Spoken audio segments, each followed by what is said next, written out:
ای جانم زنکای حضوری جانم زنکای آبادی شمعی خاندانم زنکای کفر نشوه پیش خدای عالم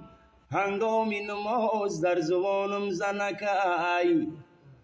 سری من پیش قدم های تو خیشی زنک صدقه جبر ستم های تو خیشی زنک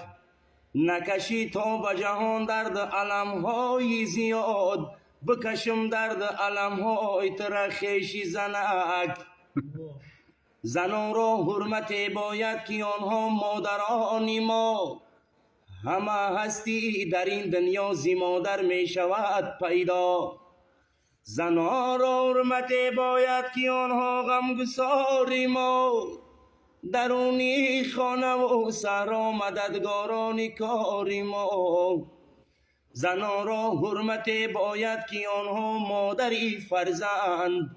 تمامی نسل انسان را بسازد زن به هم پیوند زنان چون مادری مشفق سری گهواره می خیزند برای طفلکی ناتاب زدیده عشق می ریزند